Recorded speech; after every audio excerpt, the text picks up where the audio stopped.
Hello, this is me, Ivan Rostuk, and this is my YouTube channel. This time I'm going to be talking about the very negative outcome of the ongoing war, which brings huge economic crisis to this country, to Ukraine, where the prices are growing like crazy and then employment is on the rise, and people don't have a very basic feeling of the financial stability that they'd be able to do any kind of financial planning. According to the statistics, that they have more than 50% of Ukrainians are currently looking for jobs. That means either they don't have any job at all, or they're underemployed and want a better job, better paying job, and better working hours so they could do things. Many people, especially men at the age of over 50, they join the municipal services like tree care service, so they'd be busy with something, right? During the war, you got to be busy with something, even if it doesn't pay well. You still need to have some sort of occupation to contribute to what Ukraine needs, and to kind of keep up with your working habits, having a working routine that will bring some sort of discipline, sense, and meaning to your life. The problem is that most of the investment projects that Ukraine used to have are now halted. These big businesses who have capital, they don't do much hiring. They don't start any new business ventures for the reason of safety. Their logic is, come on, we start building a new plant and it's going to be bombed by Russian missiles, Russian rockets. We're going to lose our money, we're going to lose everything, and we're going to risk people's lives. Well, this is not necessarily so, since there is substantial territory of this country which is relatively safe and can have any sorts of businesses. While in business the risk always remains. You can't have totally risk-free business, especially in a country like Ukraine. So if those big investment groups would actually start hiring people for the new projects, that would help a lot. Because in Ukraine we do need all sorts of production lines. We can produce so many things that we need, because if you go to a shopping mall or to any shop, the majority, like 60% of the goods that you see are imported. They're coming from abroad, while Ukraine could produce its own substitutes for that type of goods, whether this is food or this is clothing or anything. If you go to a shop that sells clothing, you mostly have their jeans and hoodies and shirts and jackets from Turkey, Poland, or China, sometimes Germany, but that's relatively rare.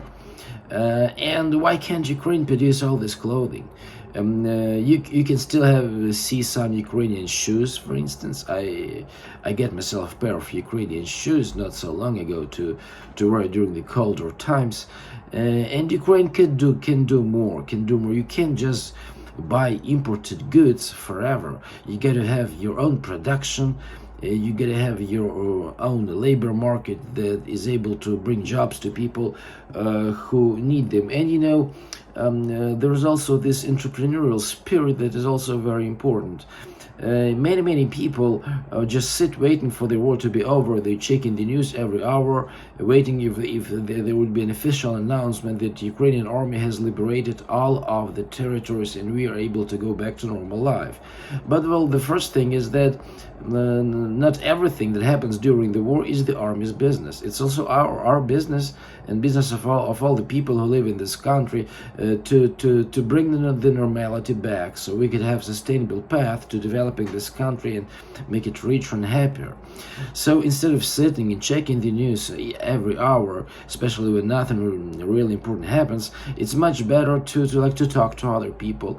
Sometimes a business could start with a phone call. It could start with a post on social media where you tell, here's what I think, here's which industries I believe are going to be growing, that's why I'm going to invest in this, my money, my time, and my efforts.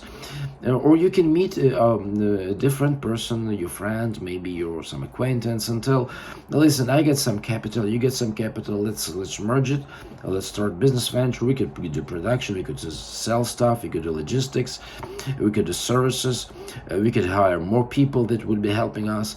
We'll have our planning, we'll have a strategy for gaining the market share in the industry that we're going to work at. Because the prices are rising at a rate of more than 30%, and when you go to the grocery store, it feels like they're rising 50% rate. And no matter how much you're making, even if you have all of your pre-war earnings in place, it's still getting much more expensive to live under this inflation. Most of the Ukrainian families now have to cut their spending by half in order to be able to cover all the living needs. That means that the kids have to wear the clothing from the previous year to the school right now, and people can't spend time really well on weekends, can't do traveling, can't go to restaurants as much as they want to. They mostly stuck at home. Though in the digital economy, you still kind of can entertain yourself and you're staying at home. You can watch movies, you can read digital books, you can read paper books, you can listen to music, and you can always get yourself a coffee at some place and talk to your wife, your husband, your friend, your kids. That always works. It's just that we need to start moving somewhere, because if we just wait endlessly, nothing's gonna happen. The things will start changing economically for the better only when we'll start doing things, not just sitting and reading the news. When we'll start making phone calls, writing messages, writing posts on social media, meeting other people, seeing how the things on the streets of our cities and villages, and trying to notice what's needed, where the money prospects are, and how to get people back to spending. That's extremely complicated task, and it will take many stages before the Ukrainian economy resurrects and goes back to at least what it used to be. But of course we need a better economy, because the pre-war economy was quite weak. It was dependent on the currency exchange rate. It was importing too many goods that was taking away jobs from Ukraine and bringing those jobs to other places like China, Turkey, or Poland, or Germany, or other places. Changing the economy is hard. You can't do it over a day. You can't even a month, 2 months, quarter. That's not enough. That takes years. But again and again, I'm going to say this. We're going to start to do this. We should start doing this. Otherwise, there will be this ghost of poverty flying around our neighborhoods. And we're going to see this ghost of poverty and get scared. Well, we do not certainly want to be poor in this country. We want to build a proper economy that would work well, not only for our generation, but also for our kids and our grandkids and other generations of Ukrainians in the future. That's extremely important. Well, sometimes we have the feeling that the government should start doing things before the economy starts developing, but you can wait endlessly for the government to start acting to resolve the crisis. The private initiative is needed. Private decisions are needed. The private sector should do a job. It can't go. We can't live in this survival mode forever. Of course, this survival mode will take many more months. Under the best case scenario, we're gonna win this war in like summer next year. That's still a long way from here, and maybe it'll take even longer. Ukrainians will run out of their savings before then. We should get our economy and our business cycle back to work, so it would let the money circulate across the economy, across people's wallets, across people's banking accounts, and finally. The sooner the better. The sooner we make this decision to start new businesses, to start new activities, the better it will be for all of us. That's extremely important, because the war is not only about the explosions and bombs and missiles.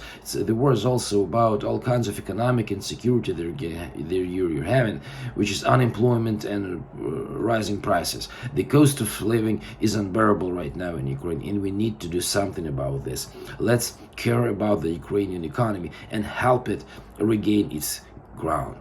This was Ivan Verstuk, and this is my YouTube channel.